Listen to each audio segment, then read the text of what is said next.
Hey, welcome back to part 2 of the introduction on the 23 centimeter band. In today's video, I'm going to show you how I put my 23 centimeter transverter and power amplifier all in this box. So it's really quick and easy to set up. Just really plug and play, a few inputs and an output from the antenna. And I'll show you also how I hook this up to an ICOM 705 and put this on a tripod. So when you're portably operating, you can aim your antenna around. And so we'll get right to it. Stay tuned. Alright, so before we look at my kit, I just wanted to show you the transverter that I'm using, which is an SG Laboratory transverter. So if you go to their website, sg-lab.com, and go to amateur radio, and then select transverter for 23 centimeter band, we get to the page where you can see the description and all the features of this transverter, and if you wanted to order one, you'd have to email them directly. Key note about this transverter is it requires a 2-meter radio to be used for the IF. Don't see it even specified here unless I'm missing it, but this is for a 2-meter radio. If you have a 10-meter radio that you want to use, then this is not the transverter for you.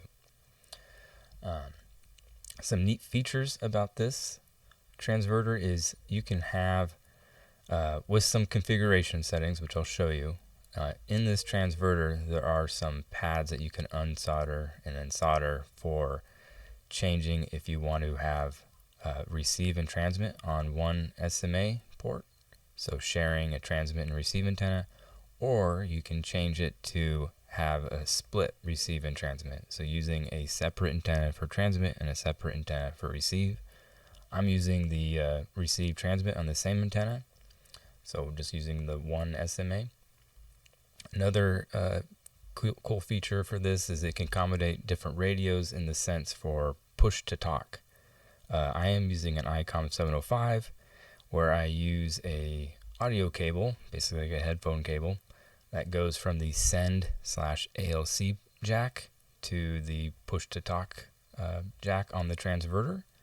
If you can't do that with the radio that you have, you could send a push-to-talk signal over the coax based on changing different pins inside the transverter to get that set up and supplying voltage over the coax, which I don't have experience doing, but just keep that in mind if that's your scenario, that you could look further into how to do that with this transverter. Alright, so then coming down here to specifications, the thing to keep an eye on is the 12 volt minimum and the max of 13.8 volts to supply for this transverter. I have used a 12 volt sealed lead acid battery as well as a 12 volt lithium iron phosphate battery, one of those blue Bioenno batteries, and both work fine. The difference though between different batteries is the input power is going to change. So for example, this input power would be basically the output power from your radio. So when I use my 12 volt sealed lead acid battery, I have to set on my ICOM 705 the output power to be 1.5 volts or watts. So 1.5 watts would be the input power of the transmitter or the transverter.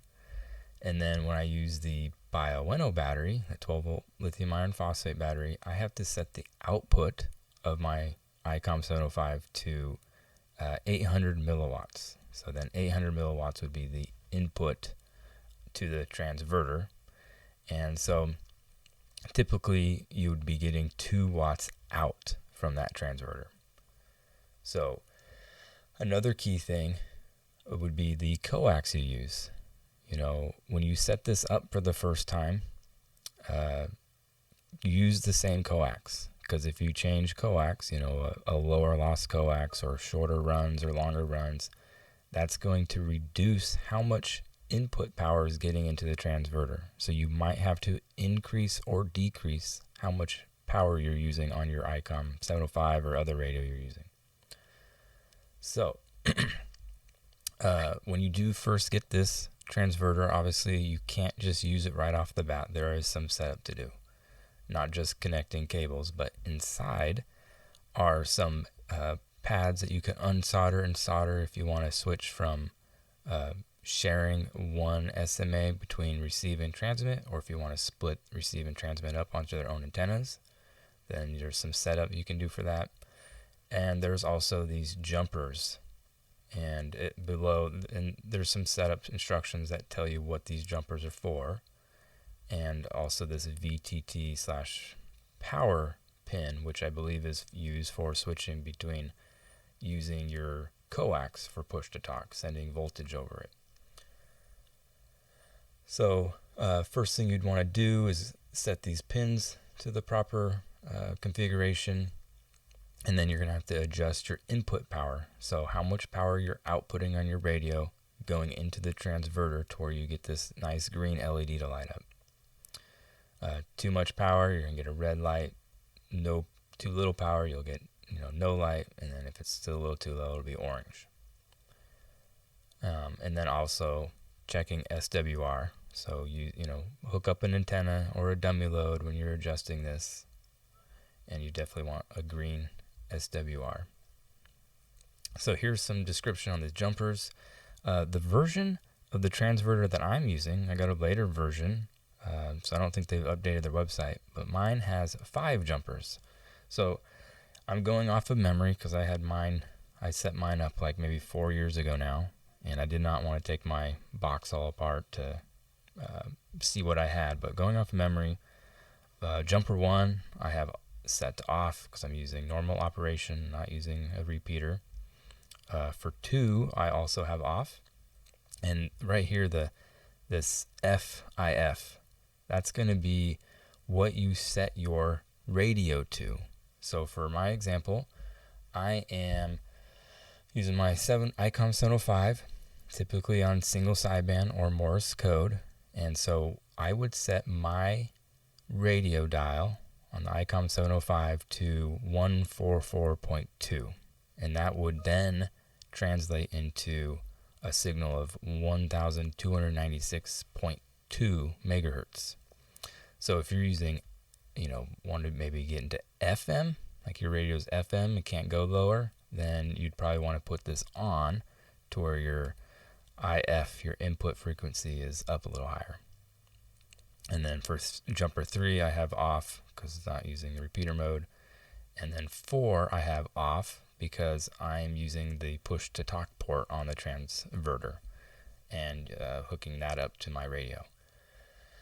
If you wanted to, it looks like if you had it on and then RF activated with IF input power. So you'd have to look into that some more. I don't have much experience with that. And then for the 5th jumper that's not listed, that is for using the internal reference oscillator. On the newer version, there's another SMA jack to hook up an external reference oscillator. So I'm just using the internal one, so I have it set to on. Sorry. Off would use the external, on uses the internal. And then there's some pins that you could hook up, for measuring SWR. I just relied on the LED, and then with the ICOM 705, there's a built-in SWR meter, so I just use those. And then the power/VTT pins, this is where I believe you would set up to use your coax cable if you want to power it via your coax cable, or use it for push to talk. And so I don't use any of these. I am hooking up my battery directly to the DC jack on the transverter. Another thing to point out, on the version I have, there's some other pins. It's like DET, which I believe was for adjusting the Vox, high or low, having it delayed longer. I have mine off, I'm pretty sure. So this diagram doesn't quite match what you might get if you were to order one today, and I ordered mine maybe 4 or 5 years ago. Alright, so I am using the 25 watt power amplifier from SG Laboratory as well with the transverter. So I'm going to go over that real quick. It's really simple. It's a lot less configuration than the transverter. Basically, you'd have a jumper from your transverter to the amplifier, antenna output, power input. So really simple, and I'll show you how mine's all hooked up with a nice diagram for clarity. But there's only one jumper set in this radio or power amplifier, and mine is off. So that jumper I believe I have out from my memory, I believe. But off means that the RF Vox hold time is low. If you have it on, then the Vox hold time is high. And then the manual says 2 and 3 aren't even used. So real simple. And then there's an optional fan, which I am using. And on the PCB, there's a plus and minus sign of where to hook, your power to for the polarity. But the fan's cool because I have everything in a box, so obviously it can get hot, especially in the sun. But every time you transmit, the fan will turn on. And if it gets hot, the fan will stay on. And it'll stay on until it cools down enough. So I like the fan, it's especially if you put it in a box. But that's pretty much it for the PA. So good description of everything, what you need to use for the PA, and all of that. So I would read that over.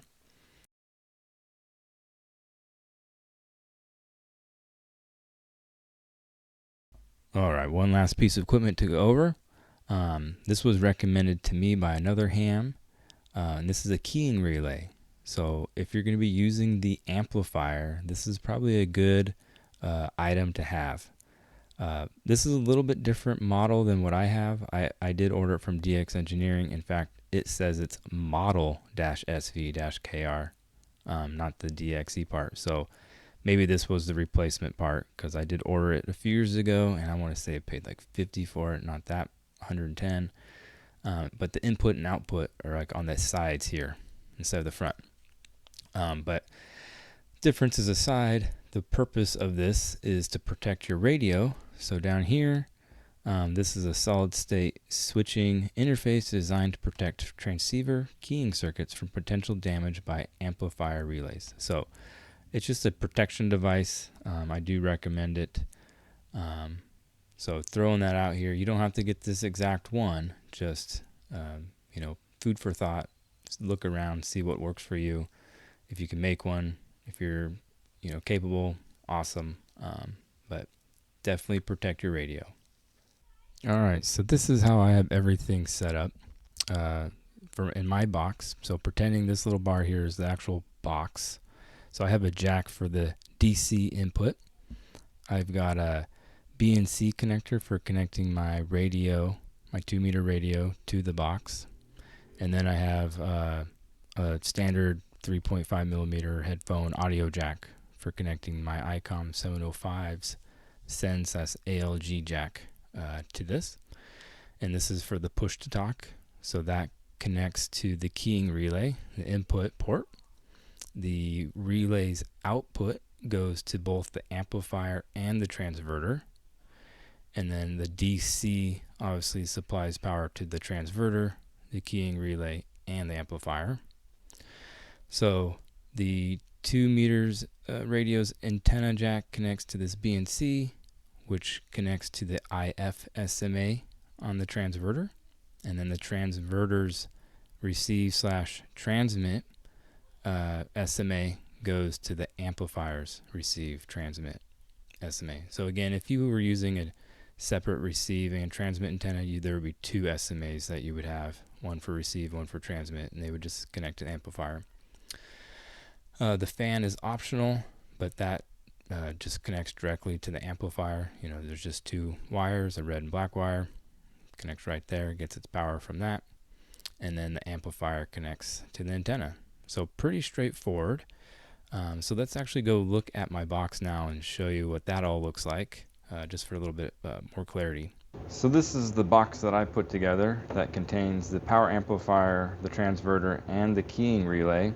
I also hooked up the fan, 12-volt fan, to the power amplifier. You can see it down in there. And just to go over the outside of the box real quick, we have a jack to put in, hook up our battery. We've got a headphone jack to hook up our push to talk cable, our PTT cable.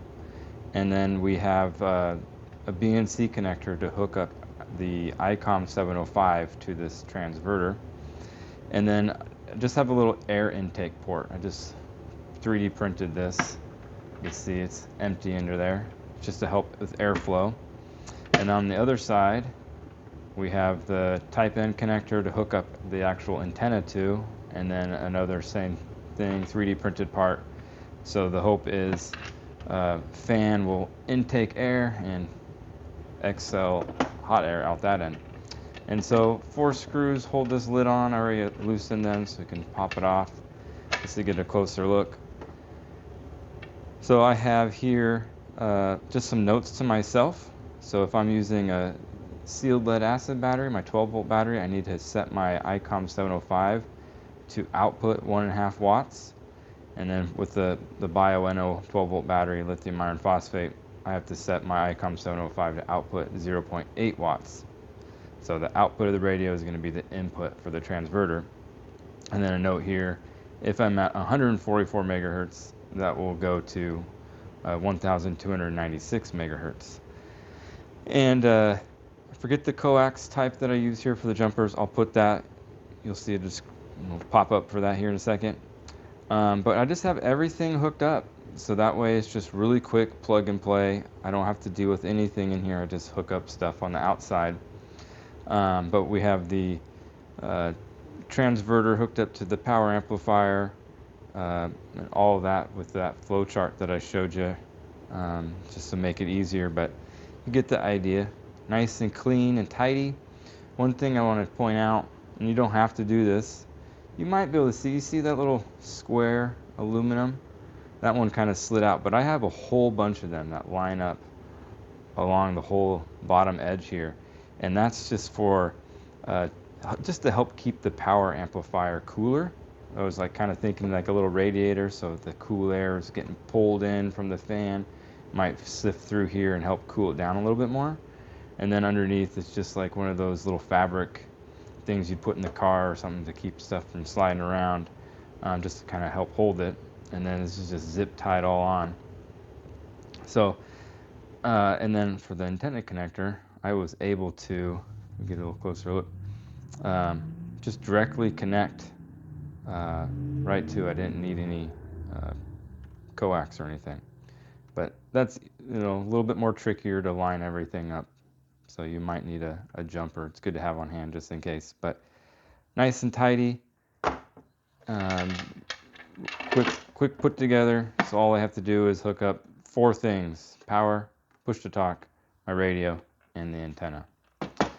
With that said, you also want to have a little kit of all your coax and cable connections, because if you're changing your coax that goes from your radio to your antenna, that cable length could change how much input power is getting to the transverter. So I just have this kit to keep with this, so everything is there. I don't have to worry about finding anything or anything changing, but I just have a power pole, Anderson power pole connector to hook up to the battery, and then this is what plugs into the jack here for power. And then a short piece of, I think this is what coax is this? This is what I use for the RG8. This is what hooks up to the antenna. So antenna, nice short run coax. You want to keep it as short as possible because there's a lot of loss in coax with microwave. And then here, I think this is a 20-foot cable, just an audio cable. And this is what I'll hook up to the ICOM 705 and the SEN/ALC jack. And then this other end goes into a little push-to-talk port here. And then I think this is just an 18-foot run of RG8X. So this is what I'll hook up to my ICOM 705 and then to the BNC on the transverter. And then lastly, get these cables out of the way, to hold everything, I made this cool little bracket. It's just some aluminum angle iron that I riveted together to keep it all here, and then bolted just a PVC elbow and a little short piece of PVC, and this is what I would mount my antenna to. And then on the bottom to hook up to a tripod. And then this box just sits right in here, so I can have my box and antenna all right there on a tripod, and I can aim it and move it around, and it's really convenient. So let's go put it all on the tripod, and I'll show you what it looks like all put together, and then we'll show you what the radio looks like to get from 144 to 1296. Okay, so everything's hooked up to the tripod. We've got the transverter with the power amplifier and the keying relay all put together in here. We have our coax that runs to our radio. We have our push-to-talk cable that runs to our radio, and then our power, which just goes right down there to a battery. And then on this side, we've got just the coax that hooks up to our antenna. And then on the radio, so here's the coax from the radio that goes to the transverter. And obviously you would have a mic or a key hooked up, which I don't. And then this is the push to talk, which goes right into the send/ALC jack on this 705. And then here on the radio, this is all you have to do. You just go to the 2 meter band and go to 144. And in this case, 144.1, which will go to, when I use the transverter, when I key it, if I was to talk into it right now, it would go to 1296.1 megahertz. And that's it. So you just use your radio on 2 meter just like you normally would for the most part. And just a nice, convenient package. And with this, with the tripod, if you get a tripod, get one with a heavy head. I think this one can hold up to like 18 pounds, but that way, I only have one hand, but you can loosen this, and then you can steer this, so you can aim your antenna where you want it. And then one safety advice for these antennas, when this is transmitting, you don't want your head in front of this. It could hurt your eyes. Same for your buddies. If your buddies are in front of you, don't use this, because we are on microwave, so got to be safe. But that's it. Nice, easy, convenient package. This only took maybe 30 seconds to set up. And also, let me show you, with this, you can hook up other antennas to this, like a loop Yagi. So let me show you what that looks like real quick. All right, so I got my loop Yagi, and all I have to do is take this PVC chunk out of this elbow and plug this right in here, and then I got a loop Yagi. The only thing with the loop Yagi is the loops are kind of fragile. So when you're portable, these can get bent and stuff, and then it throws the SWR and stuff off. So that's why I'm using that CAN antenna. So another antenna is this little PCB board, and this came with the transverter. They give this to you. I forget how much output power this can handle, but I could just put in a connector here, an adapter, and just plop that right in there, and I just have a little 2-element Yagi. All right, so if you want a cheap antenna, a nice portable, durable, this has 10 dBi gain. In the next video, I'm going to show you how to make this. This is a nice antenna, real cheap and easy to make. And so with that, I will catch you in the next one. 73. Thanks for watching.